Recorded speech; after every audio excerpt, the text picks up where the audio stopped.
Hoy tenemos mesa en Despierta con los estrategas de campaña. Gracias, Jorge Castañeda, coordinador de la campaña de Ricardo Anaya, por venir. Gracias a Aurelio Nuño, coordinador de la campaña de José Antonio Meade. Gracias a Jesús Cantú, del equipo a la presidencia de Morena, del lado de López Obrador. Buenos días, Carlos. Muchas gracias. Buenos días, Juan Ignacio Zavala, del equipo de Margarita Zavala, candidata independiente, y Enrique Torres, coordinador de El Bronco, también candidato independiente. Gracias por estar aquí. Muy buenos días.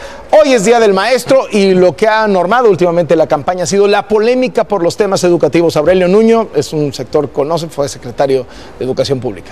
Muy buenos días a todos. Y primero déjame empezar, Carlos, felicitando a las maestras y a los maestros de México. Yo tuve el privilegio y el honor de conocer en mi paso por la SEP a grandes maestras y maestros que con su vocación están cambiando y transformando a México. Así es que toda mi felicitación para ellos en su día. Mira, Carlos, yo creo que México tuvo e inició en este gobierno el proceso de cambio de transformación educativa más profundo y más importante en muchísimas décadas. Se recuperó la rectoría del Estado en materia educativa, se transformó el esquema para que los maestros, en lugar de tener que heredar o comprar una plaza, pudieran concursarlas, pudieran ganarlas a partir de su mérito y de su esfuerzo. Se cambió y se transformó el modelo educativo, un viejo modelo centrado exclusivamente en la memorización y hoy con un nuevo enfoque pedagógico para que los niños aprendan a aprender. Se renovaron más de 33,000 escuelas que habían quedado muy deterioradas en términos de infraestructura. Se rediseñaron un gran conjunto de programas, el de las normales, el de inglés, el de equidad e inclusión. Se avanzó en la cobertura de educación media superior, es decir, se hizo una de las transformaciones más importantes y el planteamiento de José Antonio Meade es continuar en esta ruta, pero profundizarlo. Más escuelas de tiempo completo, guarderías de tiempo completo con horarios nocturnos, implementar este nuevo modelo educativo, que los maestros y las maestras ganen más, es uno de sus principales compromisos, y poder continuar por esta vía, Carlos. ¿Reforma educativa sí?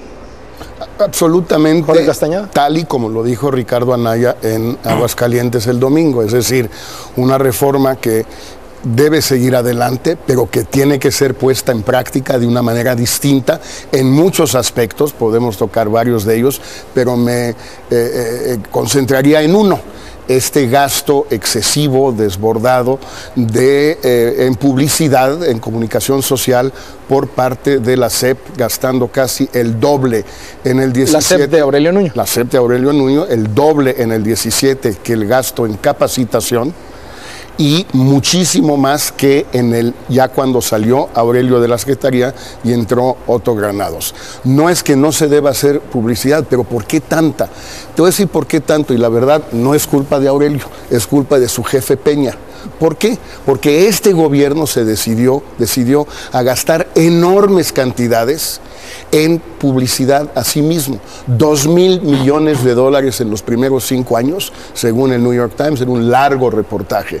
Y a tal grado estaban empeñados en gastar esas cantidades monumentales de dinero, que cuando la Suprema Corte le exigió al Congreso que legislaron una ley chayote, aprobada por el puro PRI y sus adláteres en la Cámara, en el Congreso. Entonces, el problema en el fondo no fue tanto la SEP en este caso concreto, pero se traduce en una mala aplicación de la ley. Hay que gastar más en capacitación que en comunicación social o publicidad, aunque sea por una supuesta buena causa, que era informar de la reforma. ¿Reforma educativa sí o no, Jesús Cantú, del lado de López Obrador?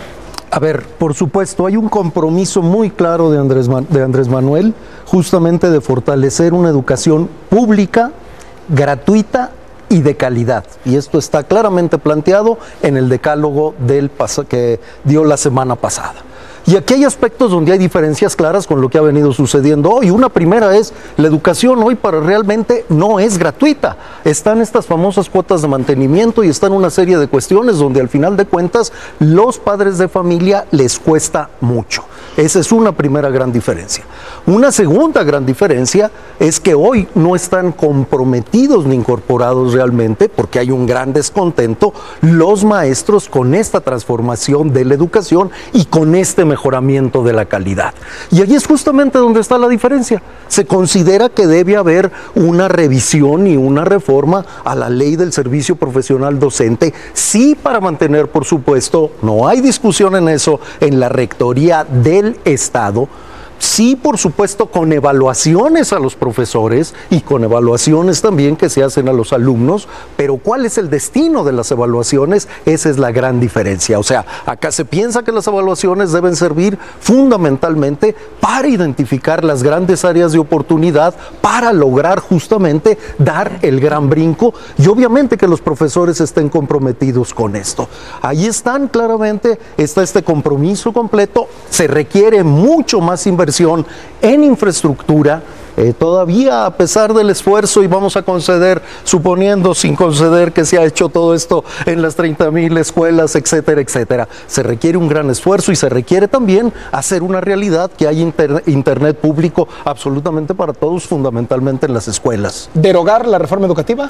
Es que lo que se piensa cambiar es la ley del servicio profesional docente. Eso es lo que se está planteando. Ahí es donde está la gran diferencia, cambiar eso, que es lo que se le ha llamado reforma educativa. Sin embargo, eso no es reforma educativa y por eso él ha llamado la mal llamada reforma educativa. La reforma educativa es la gran transformación del modelo pedagógico, es justamente esta mejora en la calidad de la educación, del modelo de enseñanza-aprendizaje, y ese es el gran reto, cómo lograr catapultar el modelo de enseñanza-aprendizaje. Juan Ignacio Zavala.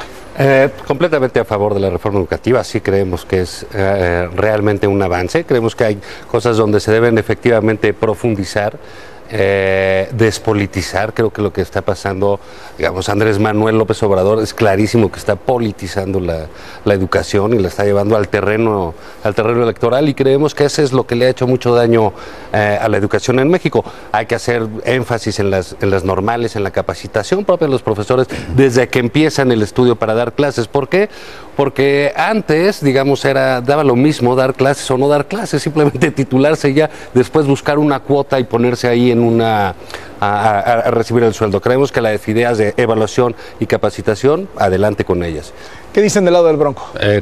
Totalmente de acuerdo. Yo creo que... ¿Con la reforma? Con la reforma. La reforma ha sido buena, ha tenido fallas en su implementación.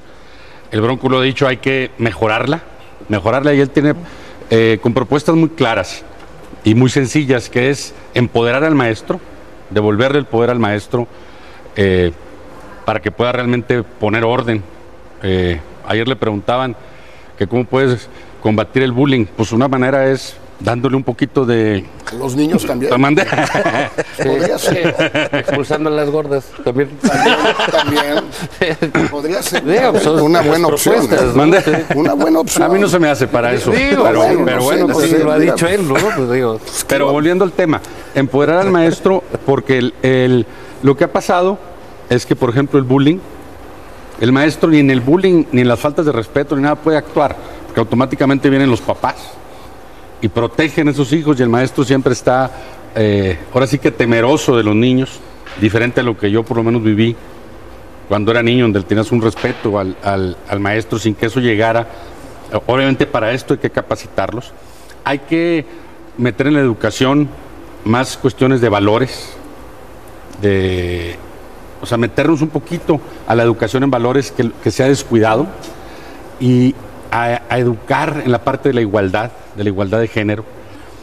Y la otra es tener una relación mucho más fuerte con el maestro, pero con el maestro, no con los líderes, no, o sea, que se sientan ellos realmente atendidos y escuchados. Y si ellos quieren poner o escuchar a sus líderes, pero el gobierno debe comunicarse y hablar directamente con los maestros. Se ha generado polémica, Jesús Cantú, por el asunto de lo que pasó el jueves en la noche, cuando organizaciones no gubernamentales reciben un documento de López Obrador que no les dice que se va a derogar la reforma educativa, se entusiasman, incluso hacen declaraciones públicas al respecto, y el sábado en la reunión con la CENTE en Oaxaca, López Obrador dice con todas sus letras derogar la reforma educativa. ¿Qué contestan ustedes ante esas críticas de la sociedad civil, ante esas organizaciones que cuestionan una clara contradicción, que dicen hay dos Andrés Manueles, no sabemos a cuál creerle? Mira, todo lo que se respondió a las organizaciones de la sociedad civil, en realidad se sostiene y está en el decálogo que está planteando Andrés Manuel. La diferencia, y vuelvo a repetirlo, la diferencia es que aquí lo que es una reforma laboral, lo que es la ley del servicio profesional docente, es lo que se ha llamado como reforma educativa. Y por eso él claramente ha dicho la mal llamada reforma educativa. Allí es donde está la diferencia, simplemente en la ley del servicio profesional docente, donde claramente hay una propuesta de reforma. Aurelio Nuño. Mira, yo creo que esto es terriblemente contradictorio. Los planteamientos que hicieron estas organizaciones de la sociedad civil, todos son planteamientos de la reforma educativa, son planteamientos que no existían antes de la reforma, que hoy existen, y por eso los preguntan, para saber los candidatos qué opinan de ellos y cómo los van a implementar. Segundo, aquí nos está pasando, que ya es común, lo de siempre. Una cosa es lo que dice López Obrador y otra cosa es lo que dicen sus representantes. López Obrador lo que ha dicho con todas sus letras es que va a acabar con la reforma educativa. Y la reforma educativa... La mal llamada reforma educativa, bien, así lo dijo. La mal llamada reforma bien, Jesús, educativa. No, yo te escuché con mucho respeto. Sí, nada más claro. Está bien, esos son los calificativos que utilizan. Pero la reforma educativa es todo. La reforma educativa es el cambio al artículo 3º, es la ley del servicio profesional docente y es la ley de evaluación. Entonces, cuando dice acabar todo, cuando dice cancelar la reforma, lo que realmente está diciendo es terminar con todo. Pero además este tema de que la reforma es laboral es falso. Y acabar con la ley del servicio profesional docente tiene consecuencias muy graves. La ley del servicio profesional docente es la que libera a los profesores, es la que les permite concursar las plazas a partir de su propio mérito y de su propio esfuerzo.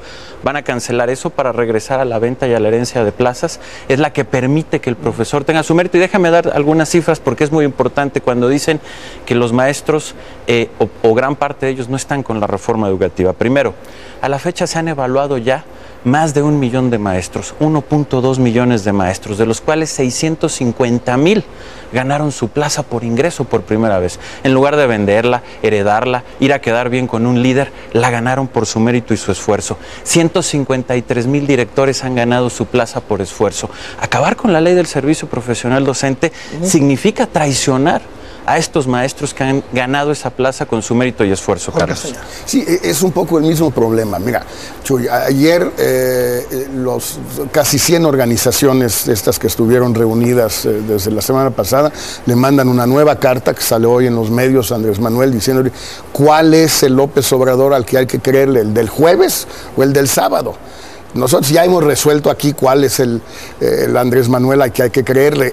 Chuy, Tatiana, etcétera, que son gente con la que se puede dialogar, que tienen posiciones razonables, podemos estar de acuerdo o no, pero en fin, hay un diálogo de nuestro caso desde hace 25 años. Bien. Y el otro, López Obrador, con el que no se puede hablar nada porque es imposible. Bueno, ¿cuál es? Yo creo que lo importante aquí, más allá de la reforma educativa, es los mexicanos a quién van a elegir o por quién van a votar. ¿Van a votar el 1 de julio por el Andrés Manuel del jueves o del sábado? ¿Por el Andrés Manuel de Tatiana y de Chuy o por el Andrés Manuel de la coordinadora y de Napo y de varios más por el estilo?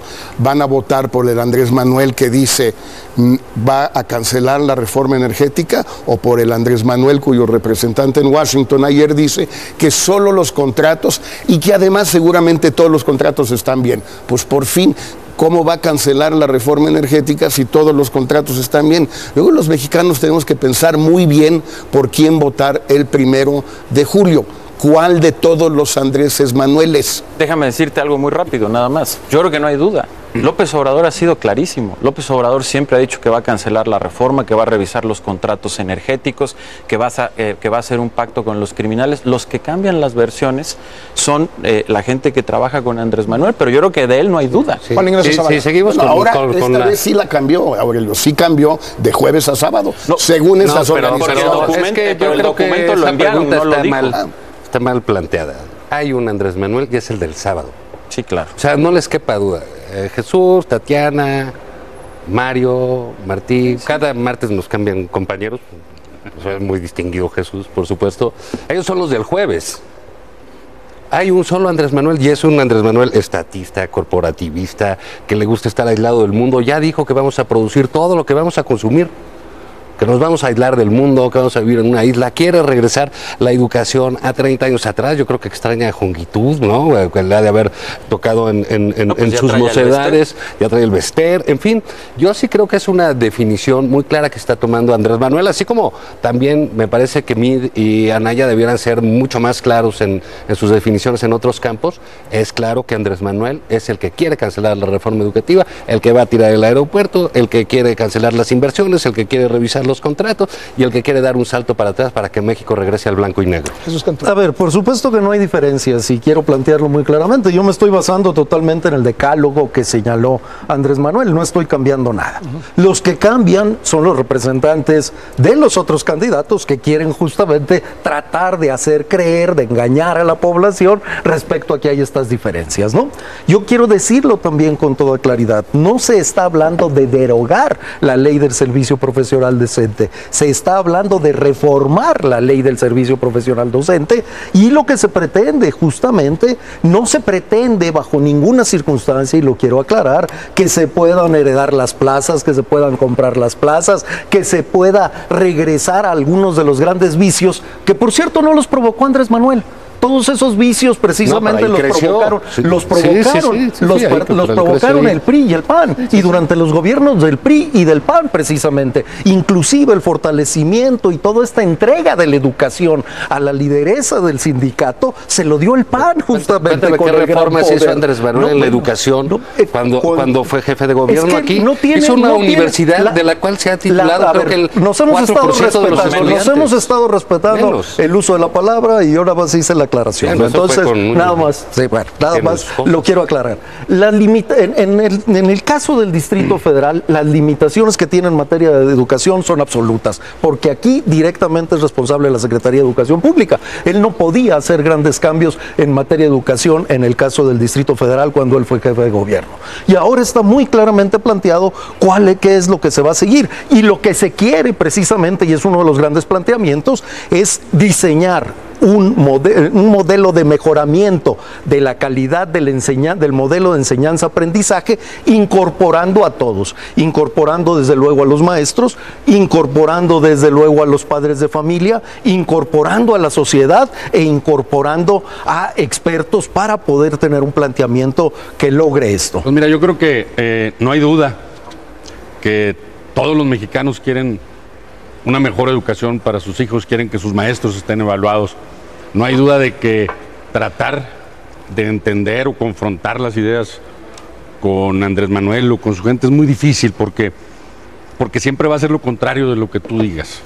Y si viene una persona que está de acuerdo con eso, pues le van a decir lo contrario. Total, no, yo creo que es un poco estéril tratar de llegar ahí a algo. Yo creo que lo importante es que nos pongamos en los zapatos de los mexicanos, de los maestros que merecen respeto, que han entregado mucho su vida por México y que vean que todos necesitamos estar unidos para darles lo mejor, darles las mejores condiciones.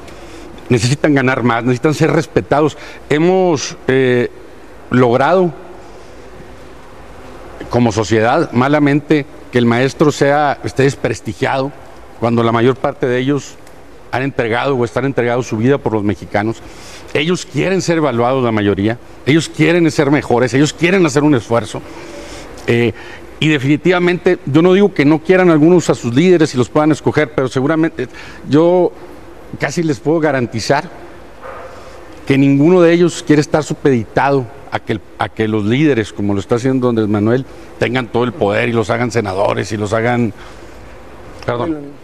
Mira, yo creo que esta parte es ya casi ociosa, porque estamos escuchando cosas totalmente distintas. Lo que todos los mexicanos hemos escuchado de Andrés Manuel López Obrador es que va a cancelar la reforma educativa, punto. La reforma educativa en mayúsculas, toda la reforma. Esto de que solamente primero decían que derogar la ley del servicio profesional docente, ahorita ya nos dicen que no, que nada más son algunos cambios. Bueno, eso no se lo hemos escuchado a López Obrador. Y las incongruencias creo que existen y están en esa mesa y ahorita podemos hablar de ellas, pero me parece que son ociosas. Déjame ir a un tema importante porque sí, importa en el fondo de la discusión de qué estamos hablando, porque de eso depende el modelo educativo del país y por lo mismo también el rumbo y el modelo de México como nación.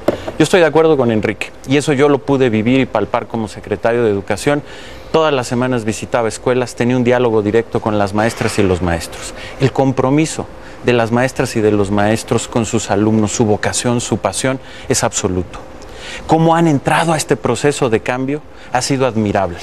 Y cancelar este proceso, como lo decía hace un momento, en donde ellos están ganando por su mérito y por su esfuerzo esas plazas, en donde ellos están haciendo un enorme sacrificio para seguir saliendo adelante, para capacitarse con los nuevos programas de formación continua, que por ejemplo, cuando inició la reforma, cuando yo llegué a la SEP, el presupuesto era inferior a los 500 millones de pesos y lo dejamos casi en los 2,000 millones de pesos y requiere más. Por eso José Antonio Mido ya ha propuesto que se va a crear un instituto de formación continua para los maestros en donde se va a invertir aún más. Iniciamos el proceso de cambio ahí voy ahorita a eso, en las normales, que va a continuar, ha dicho José Antonio Mido, y va a profundizar la formación inicial de los maestros, que es tan importante, este cambio de modelo pedagógico y lo que hemos hablado aquí.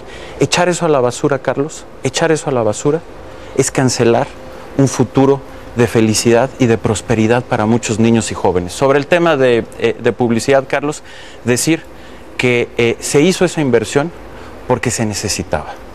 Parte central del cambio y de la transformación que se tenía que explicar, Carlos, porque no se conocía. Cuando yo llegué a la SEP, una de las principales críticas era: se ha comunicado muy mal la reforma. Estaba el secretario. No se conoce la reforma y había que comunicarla, había que explicarla. Y fue parte del proceso, incluso de gobernabilidad para la reforma. Gracias a esa campaña se entendió mejor, se comprendió, y hoy en día la reforma educativa es uno de los programas, de las políticas públicas mejor valoradas del país. Más del 60% aprueba la reforma educativa, y algunas de sus políticas específicas, como la evaluación, como el nuevo modelo de aprender a aprender, como el que haya inglés en las escuelas, tienen niveles de aprobación de 80 o de 90%. Así es que fue pues algo que era importante hacer, Carlos. 2 puntos rapidísimo. Uno, creo que el peor pecado de este gobierno en materia educativa fue tener a un secretario durante 2 años y medio que no hizo absolutamente nada. Se la pasó dormido, como ya lo había hecho antes en la Secretaría de Gobernación, etcétera. En fin, soy FED. Pero sobre el tema de Andrés Manuel en el DF, yo estuve más o menos cerca del secretario de Educación de entonces, Reyes Tamés, de Silvia Ortega, que era la subsecretaria de Educación para el DF, y no recuerdo una sola vez en que Andrés Manuel le haya planteado o a Fox, o a Reyes, o a Silvia, o a nadie, denme la educación del DF, pásenmela. No, Andrés Manuel feliz que se encargue el gobierno federal, es su bronca, y si aquí los niños no aprenden nada, no es mi problema. Y si no es así, revisemos los documentos, las entrevistas, las declaraciones de Andrés Manuel, jefe de gobierno, cuando pidió que el gobierno federal le entregara la educación. Nunca. No, y su esfuerzo educativo pues fue esta universidad, que es un verdadero fracaso y es un costo enorme para los habitantes de la Ciudad de México. Solo se graduó el 2%. En la Universidad de la Ciudad de México. La Universidad de la Ciudad de México, y se graduó el 2% de los estudiantes. Es terrible. A ver, déjame digamos, entiendo. A ver, yo no le di el seguimiento que le dieron los señores al gobierno en ese momento de Andrés Manuel, ni particularmente en la educación, así que no voy a entrar a esa. Yo no voy a entrar a esa polémica, pero quiero decir fundamentalmente 3 cosas muy brevemente. Lo primero, la confesión de Aurelio respecto a por qué la necesidad de ese recurso para la publicidad, y donde está diciendo que porque no se conocía, muestra claramente que es una reforma educativa en la que no se incorporó a todos los actores, no se incorporó a los distintos actores, no fue una reforma construida con el compromiso de todos los actores que se requieren, y vuelvo a repetirlos: maestros, padres de familia, expertos, sociedad, para justamente darle viabilidad a esta reforma, y entonces después la tienes que vender. Segundo, y hay que decirlo, por supuesto que aquí el foco fundamental es el alumno y desde luego se requiere totalmente la colaboración del maestro. Y allí está enfocado el decálogo que dio Andrés Manuel, no lo que yo estoy aquí diciendo, el decálogo. ¿Qué pretende hacer? Fortalecer justamente la capacitación del maestro y utilizar las evaluaciones para eso, y está muy claramente señalado. Segundo, mejorar las condiciones en las que los maestros se desempeñan en todas las escuelas. Obviamente esto implica infraestructura, esto implica alimentación, esto implica inclusive becas. O sea, lo que se está buscando es justamente atender también muchas de las causas estructurales que también inciden en este modelo de enseñanza-aprendizaje. O sea, se fortalece esto que se está planteando. Una última ronda y les pido si pueden incorporar rápidamente qué esperan del debate de este domingo. Aurelio Nuño, cerramos. Gracias, Carlos. Mira, en primer lugar, esto de que no se incorporaron a los actores es totalmente falso. Por ejemplo, cuando hicimos el nuevo modelo educativo se hicieron más de 20 foros con el sindicato, con los maestros, con los especialistas, con los pedagogos. Cuando hicimos los nuevos planes de estudio, se trajeron a las mentes más brillantes de este país y se hizo una consulta amplísima. Así es que yo creo que cuando se hacen esos señalamientos hay que hacerlos sobre conocimiento, sobre conocimiento de causa. Sobre el tema de la publicidad, porque es importante. Del lado de López Obrador les gusta aventar la piedra y esconder la mano. Cuando López Obrador fue jefe de gobierno, Carlos, su gasto en comunicación social, tan solo en su último año como jefe de gobierno, fue 300% más grande que el resto de las entidades federativas. El gasto de publicidad de López Obrador era mayor que todo el presupuesto de su Secretaría de Desarrollo Económico. Y él sí promocionaba su imagen. Porque se permitía, y todo esto que hizo es absolutamente legal. Los gobiernos federales y locales tienen que hacer inversión en publicidad para dar a conocer sus programas. Lo que no se vale, y es de una gran contradicción, es que cuando es con alguien más de López Obrador señalen que eso está mal, pero cuando se trata de ellos no digan nada. Y para eso déjame poner una muestra de por qué las contradicciones que aquí estamos escogiendo. Déjame rápidamente citar un artículo de Jesús que escribió en diciembre de 2017, hace tan solo unos meses, que se llama Ni militarización ni amnistía, en donde cito textualmente: no se puede combatir la violencia con más violencia, como señala López Obrador, pero tampoco puede combatirse violentando el Estado de Derecho y promoviendo la impunidad con una amnistía.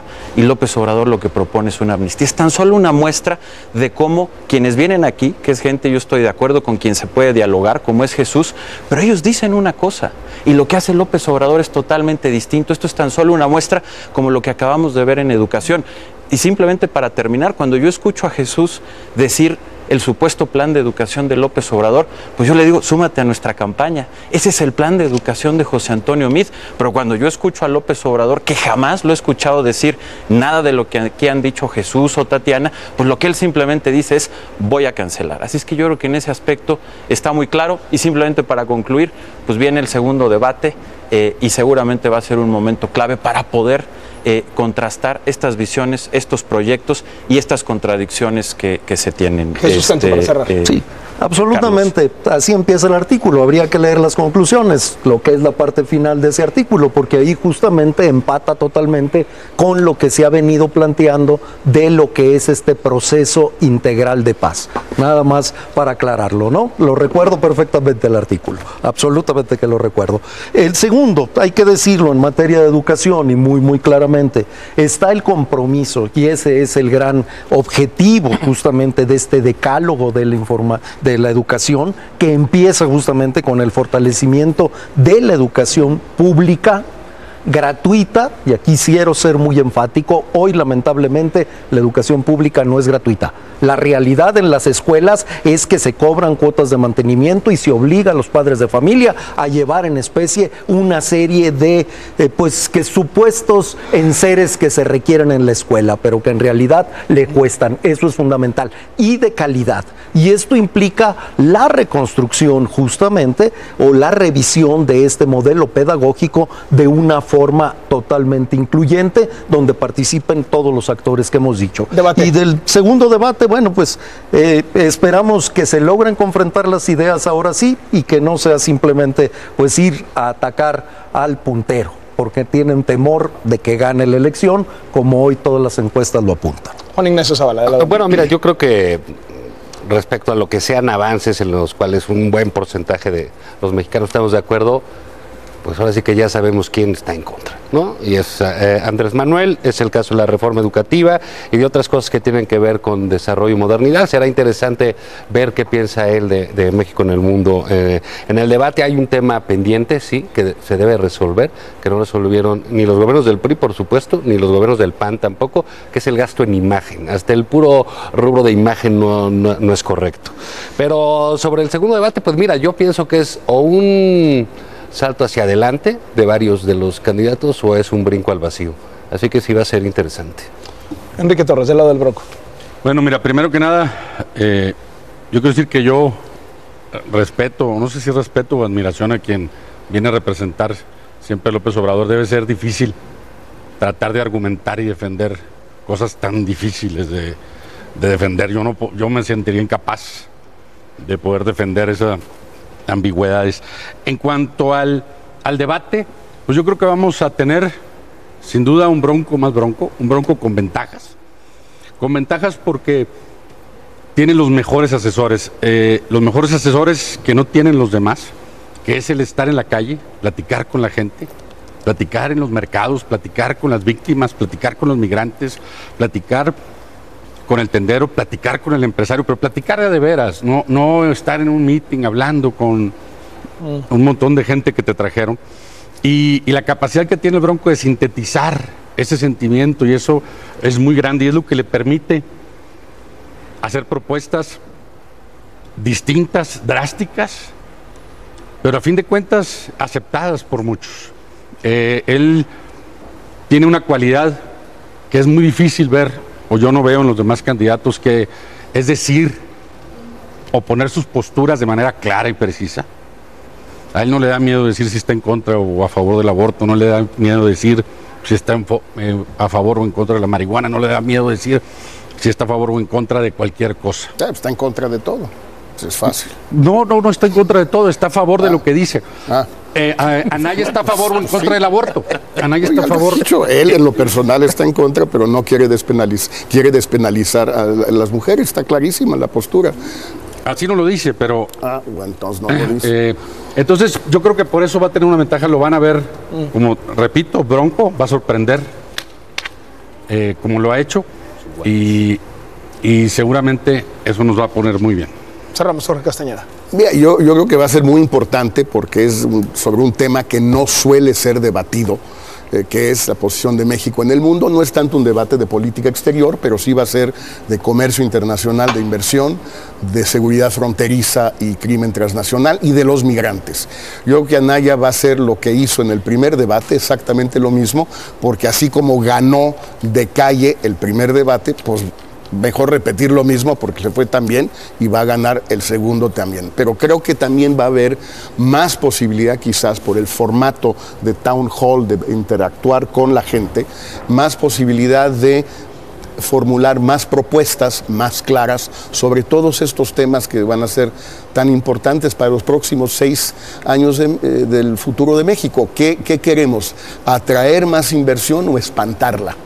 Esa es una primera pregunta absolutamente básica. ¿Qué queremos? ¿Hacernos tontos con el tema de los migrantes, como lo ha hecho este gobierno, diciendo no es un asunto nuestro, es un asunto interno de Estados Unidos, no nos metamos en eso? ¿O aceptar que es un asunto profundamente mexicano y bilateral y que México tiene todo el derecho de defender a los migrantes dentro de Estados Unidos con una política activa, proactiva, vigorosa y metiéndole recursos? Creo que van a ser temas bien interesantes, bien importantes, y estoy absolutamente seguro que le va a ir a Anaya igual de bien que le fue en el primer debate. Dame un segundo, Carlos, más para decirle una cosa, Jorge. 4 y 5, de 4 y 5 y de 4 y 5, pues ahí vamos. Espérame un segundo, porque de 5 y 5, pues van sumando. Me pareció muy injusto el comentario que hizo Jorge de don Emilio Chaifet, a quien yo aprecio. Él era el secretario de Educación, ni más ni menos, cuando se aprobó la reforma educativa, y eso tiene un gran mérito. Yo seguía dormido cuando la aprobó. No, tendría que estar despierto, se había dormido. Despierta gracias a los 5 por ¿Cómo se llama? Me hubieras invitado aquí, despierta con Lorenzo. Entonces hubieras despertado, porque nunca lo invitaste, Carlos. Despierta con tiempo, Capitán Archie.